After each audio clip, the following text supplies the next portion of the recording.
नमस्ते विद्यार्थियों, आपकी हिंदी विषय अध्यापिका मैं किरण प्रिया आप सबका हार्दिक स्वागत करती हूँ। आज हम पढ़ेंगे आपकी पाठ्य पुस्तक व्याकरण पुष्प का अध्याय 2। ये अध्याय जिसमें हम पढ़ रहे हैं वर्ण। वर्ण किसे कहते हैं और वर्ण का वर्गीकरण हम जान चुके हैं, जिसमें दो प्रकार के वर्गीकरण का हम जाने हैं। पहला है समय यानी मात्रा का और दूसरा उच्चारण। तो इसको हम जाने के बाद तीसरा बिंदु आता है उच्चारण स्थान के आधार पर स्वरों का वर्गीकरण। तो किसी भी वर्ण का जब हम उच्चारण करते हैं तो वो जब उच्चारण हम मुख से करेंगे तो मुख के प्रत्येक भाग से उसका संबंध जुड़ा होता है। तो उसके मुख के हर एक अंग का प्रमुख योगदान है उसमें। वही उस वर्ण का उच्चारण स्थान है कि वो जो प्राणवायु मुख से निकलती है उस उच्चारण के समय, उस वर्ण को बोलने के समय, तो वो कहाँ कहाँ से टकरा कर निकलती है या किस किस अंग से वो संपर्क जोड़ते हुए निकलती है। ठीक है, तो उसी से हम उसका नाम रख लेंगे। आ रहा है समझ में? तो उच्चारण स्थानों के आधार पर स्वरों का भेद यहाँ दिया गया है, जो कि 6 प्रकार का होता है। कंठ, सबसे पहले जब प्राणवायु निकलती है तो वो गले से होकर निकलेगी। ठीक है, तो इसीलिए कंठ को हम कंठ्य कह सकते हैं। ये अकंठ्य स्वर है। यहाँ आप देख सकते हैं अकंठ्य स्वर हम इसको कह सकते हैं। दूसरा है तालव्य। इन वर्णों का उच्चारण तालु से होता है, तालु से, जो कि ऊपर की तरफ होता है मुख के। तो इसीलिए इसको तालव्य कहते हैं। क्या कहते हैं? तालव्य स्वर। ये स्वर ई के रूप में हो सकता है। दूसरा है मूर्धन्य। मूर्धन्य जो कि उच्चारण करते समय वह प्राणवायु, वह साउंड मूर्धा से टकराएगा। मूर्धा से टकराने की वजह से इसे मूर्धन्य कहेंगे और ये साउंड करेगा री के साउंड में, री के उच्चारण में। ठीक है, और इसके बाद आता है ओष्ठ्य। तो आप ध्यान रखिए, ये जो सीक्वेंस, ये जो क्रम मैं यहाँ बता रही हूँ, उसी क्रम से होता हुआ वह स्वर बाहर निकलेगा, वह वर्ण बाहर निकलेगा। ठीक है, तो इसीलिए उसको नाम दिया और उसी के सीक्वेंस की वजह से ये यहाँ पर क्रम निर्धारित हुए हैं। ओके, तो यहाँ आ जाएगा ओष्ठ्य। ओष्ठ यानी कि आपके ओष्ठ होठ से टकराते हुए, तो इसीलिए ओष्ठ्य में ऊ हो जाएगा, आपका होठ उस तरफ से जाएगा। कंठ और तालु इन दोनों जगह से एक साथ टकराएगा तो वो बन जाएगा कंठ ताल्य, जिसमें हम कौन से वर्ण ले सकते हैं, स्वर ले सकते हैं? ए और ओ, सॉरी ए और आई। ऐसे ही कंठोष्ठ्य, कंठोष्ठ्य में कंठ और ओष्ठ इन दोनों का साथ होना जरूरी होता है। जैसे ओ और आउ, यहाँ से भी आती है आवाज और यहाँ से भी आ रही है, दोनों का मिक्स हो रहा है। इस प्रकार से हमने क्या देखा? उच्चारण स्थानों से जो स्वर निकले उनको हम जान पाए हैं। अब इसके बाद में दूसरा जो वर्ण आ रहा है, वर्गीकरण आ रहा है, वो है प्रयत्न के आधार पर।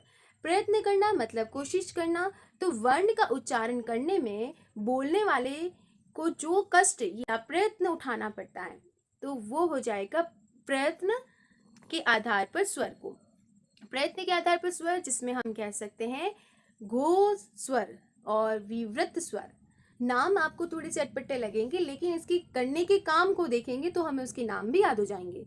सभी स्वरों के उच्चारण में स्वर तंत्रिकाओं में कंपन यानी नाद, घोष उत्पन्न होता है। जब उसको उच्चारित करोगे तो जितने भी स्वर तंत्रिकाएं हैं उसमें कंपन होने लगेगा, इसीलिए इसको घोष स्वर कहा जाता है। ओके, और दूसरा है विवृत।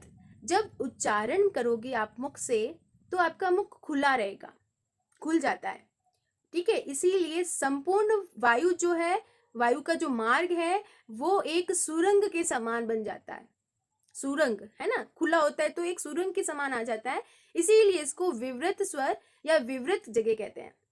आ रहा है समझ में? तो नाम से आपको याद रखना है विवृत क्या है और घोष क्या है। घोष जिसमें कंपन होता है, विवृत जिसमें मुंह खुला रहता है, एक सुरंग का स्थान जगह बन जाती है। ठीक है, अब हम बताएंगे अयोग वाह। जब मैंने आपको स्वर बताए थे पार्ट 1 में, तब मैंने आपको बताया था अयोग वाह क्या है, यानी अंग और अह, उन दो को हमने 52 वर्ण में नहीं गिने थे। याद आ रहा है आपको? इन दो को हमने 52 वर्ण में नहीं गिने थे। ये होते हैं जिनको न तो स्वर की सहायता की आवश्यकता होती है, न व्यंजन की आवश्यकता होती है। ये स्वतंत्र है, न तो इसको स्वर में गिना गया न व्यंजन में, इसीलिए इनका उच्चारण स्वर की सहायता से हो जाता है। मतलब ये ध्वनियां स्वर में नहीं है, पर इसका साउंड हम उस तरह से करते हैं। तो अयोग, इनका योग नहीं है। इसीलिए इसका नाम पड़ गया अयोगवाह स्वर। अब हम देखेंगे अनुस्वार। अनुस्वार को हम एक बिंदी के रूप में, चिन्ह के रूप में देखा जाएगा। ये शिरोरेखा के ऊपर एक बिंदी के रूप में आएगा, इसको हम उच्चारण न से करेंगे। और ये जो स्वर है, ये जो अनुस्वार का स्वर है, वो व्यंजन के ऊपर लगता है, व्यंजन के ऊपर लगता है। मान लीजिए स्पर्श व्यंजन हो गया, तो स्पर्श व्यंजन में जो भी व्यंजन आप देखोगे उसका पंचम वर्ण, जैसे क के वर्ग में घ आ रहा है ना, तो इसका पंचम वर्ण अंग है।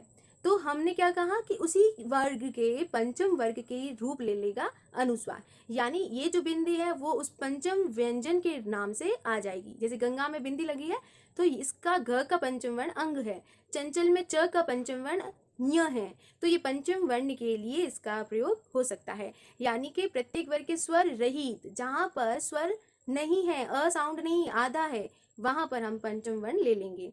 ऐसे ही हम और देखते हैं कि जो कि स्पर्श या अंतस्थ व्यंजन, स्पर्श के साथ साथ में हमने लिया है अंतस्थ व्यंजन और उष्म व्यंजन। इनसे पहले अनुस्वार का प्रयोग हो सकता है, किंतु उच्चारण हम भिन्न तरीके से करेंगे।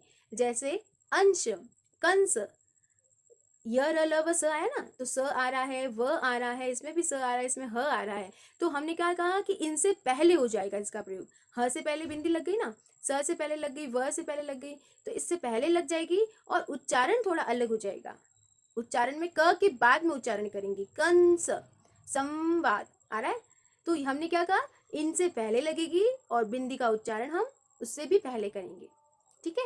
वैसे ही द्वित्व व्यंजन, द्वित्व व्यंजन यानी वो व्यंजन जो डबल आया, एक आधे रूप में और एक पूरे रूप में, जैसे सम्मति, सम्मान, उन्नति। तो ये द्वित्व व्यंजन जब आते हैं तो स्वर रहित पंचम वर्ण के लिए अनुस्वार का प्रयोग नहीं होगा, बल्कि वहां पंचम वर्ण ही लिखा जाएगा। न, त थ द ध न, न आ रहा है ना, न पंचम पांचवें अक्षर पे आ रहा है, त थ द ध न, इसको हम पंचम वर्ण कहेंगे जो लास्ट लाइन में आता है।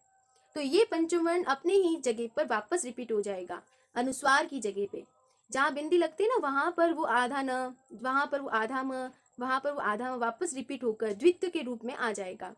वह और दूसरा एक और नियम है जिसमें नासिक के व्यंजन जब आते हैं, नासिक्य, नाक से लिए जाने वाले उच्चारण, तो उसमें भी स्वर रहित पंचम अक्षर के स्थान पर अनुस्वार का प्रयोग नहीं होता।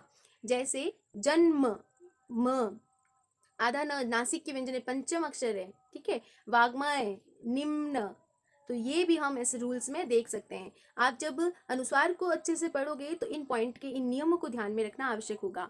तो इसी से आपको शब्द की शुद्धिकरण यानी सही शुद्ध रूप में कौन सा शब्द लिखा है उसको हम पहचान पाएंगे। अब हम देखते हैं विसर्ग क्या होता है। विसर्ग का उच्चारण जब आप करोगे, घोष यानी कंपन होना और अघोष यानी जिसमें कंपन ना हो, ठीक है। तो अघोष ह व्यंजन के साथ इसका प्रयोग होता है। उच्चारण हम कैसे करेंगे, ह, कंपन नहीं है, ह, जैसे अतः, स्वतः, प्रातः, तो ह जो साउंड आ रहा है वो अघोष वाला है, ठीक है। इसका प्रयोग प्राय संस्कृत के तत्सम शब्दों में हम कर चुके हैं, आपने पढ़ाई होगा, है ना। तो विसर्ग का संधि रूपों में विशेष महत्व होता है। संधि जब हम दो शब्दों को मिलाएंगे तब वहां पर विसर्ग शब्द देखे जा सकते हैं। अब देखते हैं हम उसके आगे जो कि व्यंजन है। तो स्वर को हम विभिन्न वर्गों में बांट कर समझ गए, अब बारी आती है व्यंजन की। तो जो वर्ण स्वरों की सहायता से बोले जाते हैं उनके उच्चारण के स्थान में हवा रुक कर या रुक रुक कर या रगड़ से यानी घर्षण से मुख से निकलती है। स्वर स्वतंत्र थे, सीधे आते थे मुख से, उसका उल्टा व्यंजन जो कि स्वरों की हेल्प उनको होती है, स्वरों की सहायता से बोले जाएंगे, बिना स्वर के नहीं होंगे। और जब बोले जाएगा, उच्चारण किया जाएगा, तो वो हवा जो मुख से निकलेगी वो रुक रुक कर निकलेगी, कहीं ना कहीं घर्षण के साथ वो निकलेगी, ठीक है। तो वर्णों का हम वर्गीकरण देखिए कितने भागों में बांटा गया है। तो इनको 3 भागों में बांटा गया है, स्पर्श, अंतस्थ और उष्म। मैंने फर्स्ट वीडियो में जो वर्णमाला की टेबल दी थी उसमें हम इसको अच्छे से समझे थे, फिर भी हम इसे एक बार देख लेते हैं। स्पर्श व्यंजन जो कि क से लेकर म तक होते हैं। कहाँ से, क से लेकर म तक होते हैं। ये जो होते हैं उनमें उच्चारण करते समय मुख के कोई भी 2 अंग अलग अलग स्थानों से स्पर्श करते हैं। कोई भी 2 अंग अलग अलग स्थानों से स्पर्श करते हैं, यानी जब बोलते हैं तब वो 2 जगह टकराते हैं, इसीलिए इसको स्पर्श कहते हैं। स्पर्श यानी छूना, ठीक है। तो क वर्ग यानी इस पंक्ति में सबसे लीडर कौन है, फर्स्ट नंबर पे क, तो इस पंक्ति का नाम है क वर्ग। फिर च में च वर्ग, ट वर्ग, त वर्ग और प वर्ग। तो आप याद कैसे करोगे, क च ट त प, ऐसे ही आपको क्रम भी याद हो जाएगा। तो प्रत्येक वर्ग का नाम उस वर्ग के पहले व्यंजन के नाम से रखा गया है। जैसे क्लास में भी हम सबसे पहले या घर पे जो सबसे पहले बच्चा होगा उसके नाम से हम उसको फेमस को कर देते हैं या उसको जान जाते हैं। तो अंतस्थ व्यंजन, ये तो थे स्पर्श व्यंजन। उसके बाद आते हैं अंतस्थ व्यंजन। अंतस्थ नाम से ही ध्यान रखना कि जब हम इस व्यंजन का उच्चारण करेंगे तो मुख का कोई अंग दूसरे किसी अंग की पूरी तरह से स्पर्श नहीं करेगा। स्पर्श में करेगा लेकिन अंतस्थ में नहीं करेगा। इसका उच्चारण स्वर जो कि ऊपर आए थे, पिछले वाले में आए थे, 11 स्वर होते हैं, उन स्वर या फिर इनमें से कोई व्यंजन की स्थिति में होता है, इसलिए इसे अंदर ही रह जाते हैं, अंदर ही स्थित हो जाते हैं, अंदर का अंदर ही रह जाता है, दब जाता है, इसीलिए इसको अंतस्थ व्यंजन कहते हैं। तो किसी दूसरे अंग से ये पूरी तरह से स्पर्श नहीं कर पाते, जैसे य, र, ल, व, तो इसे हम अंतस्थ व्यंजन के नाम से जानेंगे। अब आता है उष्म व्यंजन। उष्म का नाम क्या होता है, गर्मी पैदा करना। ठीक है, तो जब हम इस को उच्चारण करते समय जो हवा मुख से निकलेगी वो अत्यधिक रगड़ घर्षण के साथ निकलेगी। जब घर्षण होगा, किसी चीज को घिसेंगे तो उसमें ऊर्जा उत्पन्न होगी, उसमें गर्मी पैदा होगी। तो इसीलिए इन वर्णों को हम उष्म व्यंजन कहते हैं। वो कौन कौन से हैं, श, स और ह। आपको अब नाम से पहचान हो जाएगी कि इसीलिए इसको हम क्या नाम देंगे, उष्म व्यंजन। इसके आगे के व्यंजन देखते हैं, वो है संयुक्त व्यंजन। मोस्टली इस तरह के आपको प्रश्न पूछे जा सकते हैं कि संयुक्त व्यंजन कौन कौन से हैं और ये किन दो व्यंजनों के मेल से बने होते हैं। तो संयुक्त व्यंजन में दो व्यंजन जुड़ेंगे, स्वर नहीं, व्यंजन जुड़ेंगे। तो आपको याद करना पड़ेगा कि दो व्यंजन कौन है, तो इसको आप अपने माइंड में याद कर लीजिए, फिट कर लीजिए। पहला है क्ष, त्र, य, श्र। अब आपको ये देखना है उच्चारण करके, बोल कर, कि क्ष को हम कैसे बोलेंगे, क श, क्ष आ गया, क्ष, तो क के साथ में ये श लग जाएगा। ऐसे ही त्र में त और र, त्र, ज और ञ, य, श और र, श्र। तो साउंड जैसा करोगे वैसे ही आपको पहचान हो जाएगी कि कौन से दो व्यंजन मिलकर बने हैं। और दूसरी बात कि एक व्यंजन आधा है तो दूसरा पूरा दिख रहा है यहाँ पर, क्या यही है, हाँ, तो हम इसको यहाँ पर अ के साथ जोड़कर भी पूरा कर सकते हैं। इसके विभिन्न उदाहरण देख सकते हो, आप पढ़ लीजिएगा, जैसे कक्षा, पात्र, ज्ञान, श्रम। तो और भी आप इस तरह से शब्द बना सकते हो। अब हम देखेंगे ग्रहित व्यंजन। ग्रहित व्यंजन में ढ, ड़, ड नहीं ड़, तो ड़ जो है वो दो मुख्य ग्रहित व्यंजन ध्वनियां हैं। इसके अतिरिक्त विदेशी भाषाओं के शब्द हिंदी में जब आ जाते हैं तो कुछ नई ध्वनियों की व्यवस्था की जाती है, जिनके लिए कुछ व्यंजन नुक्ता, आप इसे नोट कीजिए, नुक्ता वर्ड लिखा गया है। नुक्ता मतलब एक डॉट, एक बिंदी किया जाता है, जिसको बोलेंगे, जैसे उर्दू के शब्द आपने सुने होंगे, है ना, जैसे लिफाजा, जा, अंग्रेजी, जी आ रहा है ना साउंड, है ना, हरगिज। तो ये ऐसे उच्चारण किए जाएंगे जिसमें हम दबाव डालेंगे, नुक्ता यानी दबाव डालेंगे। तो उर्दू वर्तनी में भी इसको उच्चारण की दृष्टि से हम देख सकते हैं। इसका अर्थ में कोई अर्थ में फर्क हो जाता है, जैसे सज्जा, सजाना, सजा, सज्जा तो हमने सजाना लिखे, लेकिन सजा, सजा यानी दंड देना। राज यानी राज्य करना, और राज, ज नुक्ता वाला ज आ रहा है ना, तो हम इसको कहेंगे रहस्य। वही जरा बुढ़ापा हो जाएगा, और जरा यानी थोड़ा। ऐसे ही फन, फन यानी सांप, और फन यानी हुनर। यानी हम कह सकते हैं कि ऐसे जो नुक्ता वाले शब्द हैं उसके अर्थ में भी बदलाव देखा गया है। तो एक नुक्ते के प्रयोग से दोनों में डिफरेंस हो सकता है। अब बात करते हैं कि संयुक्त व्यंजनों को लिखने में क्या देखेंगे। संयुक्त व्यंजन जो होते हैं, स्वर रहित व्यंजनों का स्वर सहित व्यंजनों के साथ संयोग हो जाता है। स्वर रहित व्यंजन जिसमें स्वर ना हो, उनका किसके साथ संयोग होगा, स्वर सहित व्यंजनों के साथ संयोग होगा। क्योंकि मैंने अभी आपको यहाँ कहा था, ये देखो स्वर रहित है, अ नहीं है, और यहाँ पर अ है क्योंकि ये पूरा है, इसीलिए स्वर रहित के साथ स्वर सहित का संयोग होगा। क्लियर, तो इसी को हम संयुक्त व्यंजन कहेंगे। अगर हम इसको और समझे तो क्या कहा है कि जिन व्यंजनों के अंत में खड़ी पाई लगी हो, खड़ी पाई लगी हो और दूसरे व्यंजन से संयुक्त करके समय वह पाई हटा दी जाए। जैसे ख है ख में ये डंडी दिख रही है, इसको पाई कहते हैं। ठीक है, जब हम इसके साथ कुछ लगाते हैं तो ये हटा दी जाए, जैसे ख्य। त्याग में क्या देखोगे, जैसे ख्याति, है ना, खयाति तो नहीं होगा ना, ख्याति होगा। तो इस पाई को हम हटा देंगे, तो किस रूप में आधा ख लिखेंगे, ऐसे। ठीक है, इस डंडी को हटा देंगे तो वो आधा हो जाएगा। जैसे त में डंडी हटाओ, त में डंडी हटाओ तो कैसे बनेगा, ये ऐसे बनेगा। इसीलिए हम इसको आधा त ऐसे लिखेंगे, यानी जो पाई होती है उसको हम हटा देते हैं, वो आधा बन जाएगा। तो क्या कहा कि जिन व्यंजनों के मध्य में खड़ी पाई आती है, बीच में आती है, वे कैसे शब्द होते हैं, वे इस तरह से, जैसे ये बीच में क के बीच में आ रही है ना, फ के भी बीच में आ रही है, तो बीच में जब आती है तो उनके नीचे हम हलंत लगा देते हैं, या उनको आधा करेंगे तो यहाँ की जो इसकी घुमावदार गोल आकृति है उसको हम हटा देंगे और उसको लंबा कर देंगे, तो पाई के बाद वाले अंश का निचला हिस्सा वो हट जाएगा। जैसे यहाँ उदाहरण दिया, क्या, वक्त, क्लांत, दफ्तर। हम देखते हैं इसका अगला पॉइंट, जिसमें बताया छोटी खड़ी पाई वाले वर्ण। छोटी खड़ी पाई यानी के ऊपर की तरफ यहाँ पाई है, फिर नीचे राउंड है, नीचे से गोल है, तो हम क्या कहेंगे कि इसको लिखते समय हम इसके नीचे हलंत लगाएंगे। तो सारे व्यंजन अलग अलग तरीके से लिखे जाएंगे, कोई डंडी वाले होते हैं, पाई वाले होते हैं, कोई किसी के बीच में पाई होती है, किसी के ऊपर पाई होती है, नीचे से गोल होता है, तो सबको लिखने का तरीका अलग अलग है। स्वर रहित व्यंजन को लिखने का रूप अलग हो जाएगा, तो हम इसको इस तरह से हलंत में लिखेंगे। क्लियर? तो ये तो सिखाया है कि आधा व्यंजन कैसे लिखते हैं। हमने अभी देखा कि र एक व्यंजन है, इसके विभिन्न रूप यानी उसकी मात्राएं नहीं हो सकती। मात्राएं कैसे नहीं हो सकती, जैसे र के विभिन्न रूप है। र को हम इस तरह से भी देखते हैं, र आधा लगा कर भी देखते हैं, नीचे एक डंडी लगती है सबसे नीचे, किसी भी ट्र, जैसे राष्ट्र, तो इस तरह से हम देख सकते हैं। प्रज्ञा, प्रार्थना, प के नीचे हम देखते हैं ना इस तरह से, तो वो र की मात्रा है। और जब शिरो रेखा के ऊपर प्रार्थना, थ के ऊपर प्रार्थना, तो वो र यहाँ ये आ जाएगा, और राष्ट्र में आ जाएगा ये वाला र। तो ये अलग अलग मात्राएं र के साथ जुड़ी है।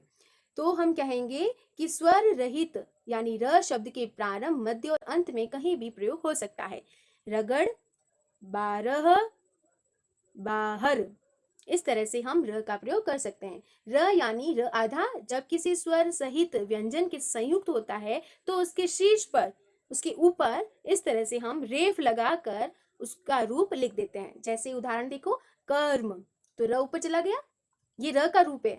धार्मिक में ये र का रूप है, र, आदर्श में भी और हर्ष में भी। तो ये जब व्यंजन से स्वर सहित अगर व्यंजन होता है तो वो ऊपर चला जाता है। अब बताया है स्वर सहित, स्वर के बिना जब व्यंजन लगेगा तो वो र कैसे रूप में आएगा, नीचे इस पाई के साथ में, या फिर इस तरह से। तो प के साथ र प्र बन जाएगा, द के साथ लगाओगे तो द्र बन जाएगा, यानी कि ग्र, क्र, इस तरह से। ठीक है, तो ये शब्द आप देख सकते हो, ग्राम, समुद्र, प्रयोग, प्रश्न। तो ये र हम किसके साथ लगा रहे हैं, जिसमें आधा प हो, आधा कोई व्यंजन हो, जिसमें स्वर नहीं हो, उसको हम आधा व्यंजन कहेंगे। ठीक है, तो स्वर रहित व्यंजनों के साथ हम इनका प्रयोग देख रहे हैं। तो इसी प्रकार से हो जाएगा ट्रक, ड्रामा। ठीक है, और हमने देखा कि श जब र से जुड़ता है तो उसका रूप श्र में बदल जाएगा, क्योंकि ये संयुक्त व्यंजन है। स में हमने संयुक्त व्यंजन में देखा, श और र मिलकर बनेगा श्र। ये वाला जो श्र है वो श्रमिक वाला श्र है, इसीलिए ये श और र के साथ जुड़ता है। अब बात करते हैं री की। तो री एक स्वर है और इसकी मात्रा हम इस तरह से लगाते हैं, नीचे सी जैसा गोला बनाकर। तो जैसे वृक्ष, मृत, पृथ्वी, गृह, तो इसमें कौन सी मात्रा है, री की मात्रा। अब द्वित्व व्यंजन क्या होते हैं, द्वित्व, दो व्यंजन एक साथ जुड़े, एक में स्वर लगा होता है और दूसरे में स्वर नहीं होता है, तो दोनों जोड़कर हम द्वित्व व्यंजन करेंगे, लेकिन एक ही फॉर्म में वो आएगा। जैसे कच्चा, तो कच्चा में हमने च को लेना है, एक होगा स्वर सहित और दूसरा होगा स्वर रहित। तो स्वर रहित च के साथ में पूरा च लग जाएगा। पक्का में क और क आधा वाला जो है उसको हम स्वर रहित कहेंगे। इस प्रकार से समरूपी स्वर सहित व्यंजन मिलकर बन जाएंगे द्वित्व व्यंजन। क्या नाम दिया, द्वित्व व्यंजन। हम अगले भाग में व्यंजनों के वर्गीकरण को जानेंगे। अब तक का आपको वीडियो अच्छे से समझ में आया होगा। फिर मिलते हैं हम इसके अगले भाग में, तब तक खुश रहे, स्वस्थ रहे, मस्त रहे। धन्यवाद।